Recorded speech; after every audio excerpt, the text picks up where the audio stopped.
I thought of our operating structure a little bit differently than this. Today, Elizabeth Holmes is nearly 40 years old and is the mother to 2 small children. Holmes was taken into custody at the federal prison camp in Bryan, Texas, on May 30th. In July 2023, according to the Bureau of Prisons website, it was projected that Holmes might be eligible for release from prison 2 years ahead of schedule after completing 85% of her sentence, in accordance with good conduct time guidelines. Elizabeth Holmes, once celebrated as a symbol of innovation and a beacon of inspiration for aspiring entrepreneurs, especially women in tech, experienced an unprecedented rise to prominence that captured the world's attention. Her ascent to becoming the world's youngest self-made female billionaire was not just a personal triumph, but was seen as a breakthrough moment in the largely male-dominated Silicon Valley. However, this success story was short-lived and marred by controversy, turning into a cautionary tale about the perils of unchecked ambition and the importance of integrity in business. Born in 1984, Holmes showed an early proclivity for science and a keen interest in entrepreneurship. Her drive and ambition led her to drop out of Stanford University at the age of 19 to start Theranos, a company that promised to revolutionize the healthcare industry with technology that could conduct a wide range of tests using just a few drops of blood. The idea was revolutionary and had the potential to transform healthcare by making blood testing more accessible and less invasive. Her vision attracted substantial investment, and at its zenith, Theranos was valued at $9 billion, making Holmes a billionaire on paper. Holmes's narrative was not just about wealth, it was also about influence and impact. She was often compared to tech titans like Steve Jobs, and her distinct black turtleneck became an iconic symbol of her brand. Forbes, listing her as the world's youngest self-made female billionaire, solidified her status as a trailblazer. However, beneath the facade of success and innovation, there were troubling signs. The technology that Holmes touted as a game-changer was, in reality, flawed and unreliable. Investigations revealed that the blood testing devices produced inaccurate results, and the company was using conventional machines for the majority of its tests. The revelation sent shockwaves through the medical and business communities, leading to a re-evaluation of how startups in Silicon Valley are funded and the extent to which founders' claims are scrutinized. Holmes's journey from a tech wonderkind to a central figure in a massive fraud investigation was rapid and shocking. The downfall of Theranos and the subsequent legal battles not only shattered Holmes's image, but also raised pertinent questions about ethics, oversight, and the culture of hype in the startup ecosystem. Her indictment on charges of massive fraud marked a significant turn in her narrative, transforming her from a celebrated innovator to a cautionary figure. Let's learn more about what made her so unique, so trustworthy, and so dangerous. Elizabeth Holmes's journey from a media darling to a subject of intense scrutiny encapsulates a narrative of dramatic rise and fall, reflecting the volatile nature of fame and public perception, particularly in the age of rapid information exchange. The founder of Theranos, Holmes was initially celebrated as a visionary in the tech and healthcare sectors, gracing the covers of major publications and receiving accolades for her innovation and entrepreneurial spirit. However, this favorable image was profoundly altered as revelations about Theranos' fraudulent practices came to light, turning her once lauded story into a cautionary tale about the consequences of overreach and the fragility of reputation. In her early days at the helm of Theranos, Holmes was portrayed as the epitome of success and a symbol of groundbreaking innovation. Her narrative was compelling. A young, brilliant woman who dropped out of Stanford to revolutionize the medical industry with technology that promised to make blood testing simple, quick, and less invasive. The media was captivated by her charisma, the boldness of her vision, and the potential impact of her company's technology. She was featured in countless articles, appeared on television interviews, and was even compared to tech icons like Steve Jobs, further cementing her status as a prodigy in the realm of innovation. This overwhelmingly positive media portrayal played a crucial role in building Holmes's public persona and, by extension, bolstering Theranos' brand. Investors, consumers, and the healthcare industry were enamored by the promise of what Theranos claimed to offer, largely influenced by the optimistic narrative perpetuated by the media. Holmes's story was not just about a company or a technology. It was about the embodiment of the American dream, the celebration of ingenuity, and the breaking of glass ceilings. She was more than a CEO. She was an icon of a new era in technology and healthcare. However, the very media that once elevated Holmes to the pinnacle of success would also play a pivotal role in her downfall. As investigative journalists began to uncover and report on the inconsistencies and inaccuracies in Theranos' claims, the narrative began to shift dramatically. The company's inability to deliver on its promises, coupled with reports of dubious business practices and potentially endangering medical procedures, painted a starkly different picture of Holmes and her venture. The media scrutiny intensified, peeling away the layers of secrecy that once shrouded Theranos. Each new revelation added to the mounting evidence of deception, transforming Holmes from a celebrated innovator to a central figure in one of the most significant corporate scandals of the decade. The same platforms that had once praised her vision and tenacity now questioned her ethics and integrity, dissecting every aspect of her and her company's conduct. Holmes's transition from a media darling to a nightmare is a profound illustration of the double-edged sword that is media influence. It highlights the power of the media in shaping public perception and the rapidity with which this perception can change in the face of new information. This story serves as a reminder of the precarious nature of fame and the importance of substance, transparency, and ethical conduct in sustaining one's reputation. In the end, Holmes's narrative is not just about the rise and fall of an individual or a company. It's a broader commentary on the dynamics of media, public perception, and the intricate dance between innovation, ambition, and accountability. The story of Elizabeth Holmes is a testament to the audacity of dreams and the relentless pursuit of a vision. Her decision to drop out of Stanford University at the age of 19 marked the beginning of a journey filled with ambition, controversy, and profound lessons for the startup world. This pivotal moment in her life wasn't just about making a bold choice. It was about setting the stage for a narrative that would captivate, inspire, and eventually caution the entrepreneurial community. Holmes's leap into the unknown was driven by a desire to revolutionize the healthcare industry. The concept behind Theranos was groundbreaking: to make blood testing simpler, more accessible, and less invasive. If successful, this technology would not just transform the industry, but would also empower individuals to have better control and understanding of their health. The potential impact of such an innovation was immense, and the vision was compelling enough to attract significant investments and high-profile endorsements in the years to come. Using her tuition money as seed funding was a bold statement of commitment. It symbolized a willingness to invest in her own vision and take full ownership of the journey ahead. This initial funding was the seed that would grow Theranos into a $9 billion company and Holmes into a figurehead of innovation and entrepreneurship. Her story resonated particularly with young entrepreneurs and women in tech, symbolizing the breaking of glass ceilings and the challenge to the status quo in Silicon Valley. However, Holmes's story is not just a narrative of ambition and innovation, but also a cautionary tale about the complexities of turning ground-breaking ideas into reality. The intense pressure to deliver on her bold promises led to a culture of secrecy, deception, and ultimately, the downfall of Theranos.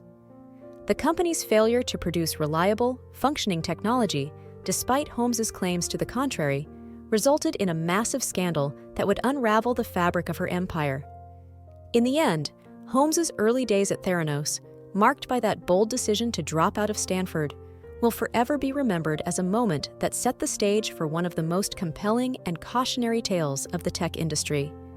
It's a narrative that continues to spark discussions and debates, reminding us of the complex interplay between ambition, innovation, ethics, and the human cost of entrepreneurial endeavors. The revolutionary claim made by Theranos, under the leadership of Elizabeth Holmes, was one that promised to transform the healthcare industry dramatically. The company asserted that it had developed a groundbreaking blood testing technology, capable of conducting comprehensive tests for a variety of conditions using just a few drops of blood. This claim not only captivated the imagination of investors and the public, but also positioned Theranos at the forefront of medical innovation. Theranos' technology, represented by the Edison device, was touted as a revolutionary step forward in diagnostic healthcare. The idea was simple yet profoundly impactful. Making blood testing quicker, less invasive, and more accessible could potentially save lives by early detection of diseases and could streamline the medical process significantly. This vision resonated with a broad audience, from potential patients who feared traditional blood, draws to doctors and healthcare providers looking for more efficient testing methods, and even military personnel who could benefit from rapid, on-field testing. It's not surprising that it was easy to make Theranos seem legitimate.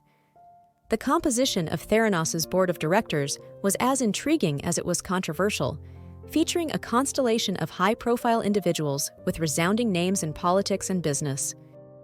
This strategic assembly of former U.S. Secretaries of State, a former U.S. Secretary of Defense, and other distinguished figures, while impressive on paper, highlighted a fundamental misalignment with the core operational focus of the company healthcare and biotechnology. This incongruity would later become a focal point of scrutiny as the Theranos scandal unfolded, shedding light on the complexities of corporate governance and the role of expertise in steering companies towards ethical and effective operations. The star-studded board included the likes of George Shultz, Henry Kissinger, James Mattis, and other luminaries who brought with them decades of experience in governance, policymaking, and strategy. On the surface, their involvement lent Theranos an aura of credibility and gravitas, suggesting a company poised for significant influence and groundbreaking achievements. Elizabeth Holmes, the charismatic founder, was seen as the pioneering force behind this venture, and the board's composition appeared to reflect her ambition to intersect healthcare with global policy and innovation. However, the absence of seasoned professionals from the healthcare sector on the board was a glaring omission. While the members were eminent in their respective fields, their expertise did not align directly with the intricacies of biotechnology and medical diagnostics.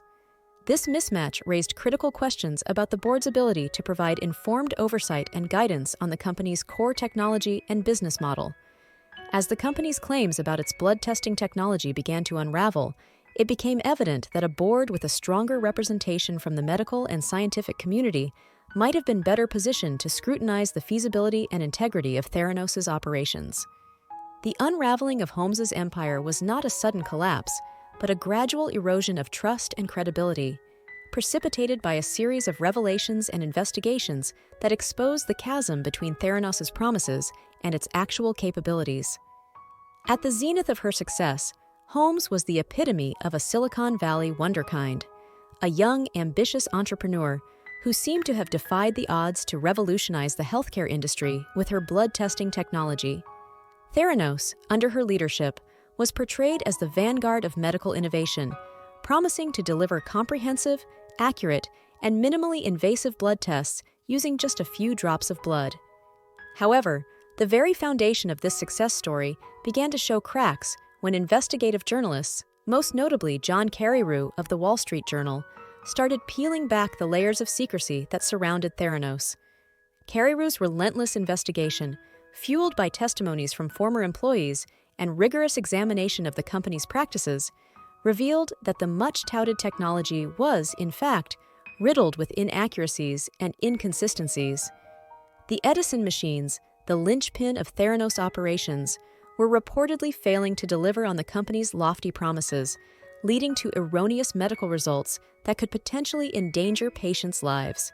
The revelations sent shockwaves through the medical and business communities, prompting regulatory bodies to intervene.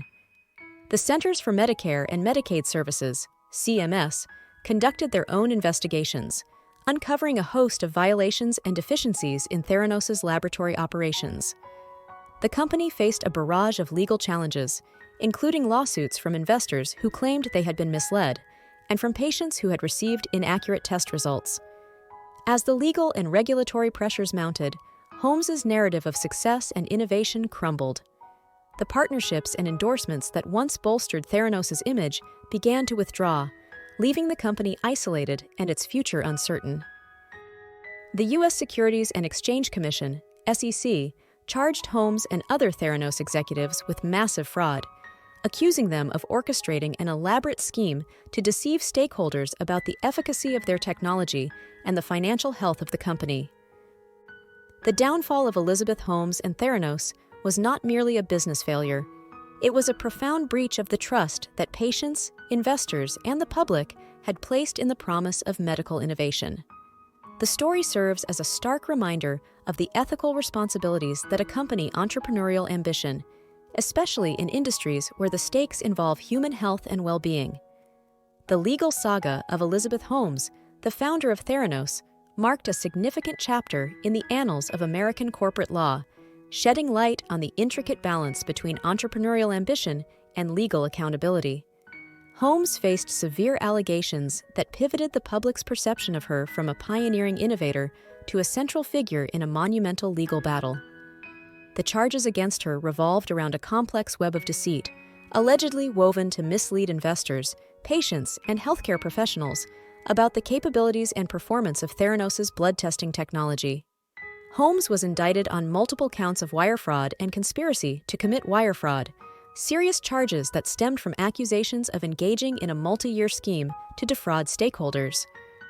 The prosecution argued that Holmes and her associates deliberately exaggerated the reliability and accuracy of their blood testing technology, deceiving stakeholders about the true state of Theranos' affairs. The case highlighted instances where the company's leadership knowingly misrepresented the effectiveness and readiness of their technology, leading to potentially dangerous medical inaccuracies and financial losses for investors who believed in the company's promised revolution in healthcare diagnostics. The trial of Elizabeth Holmes was a spectacle, not just for its legal implications, but also for its narrative of a dramatic rise and fall. It attracted widespread media attention, reflecting the public's deep fascination with the story and its broader implications for Silicon Valley and the tech industry at large. The courtroom became a stage where the intricate details of the case were meticulously dissected, from the technical aspects of the Theranos technology to the communications and internal practices within the company.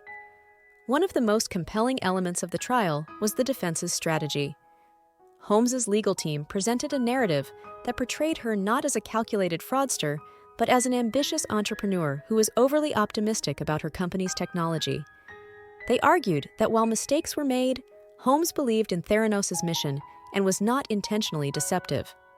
This portrayal aimed to humanize Holmes, shifting the focus from the alleged misconduct to the challenges and pressures inherent in leading a groundbreaking tech startup.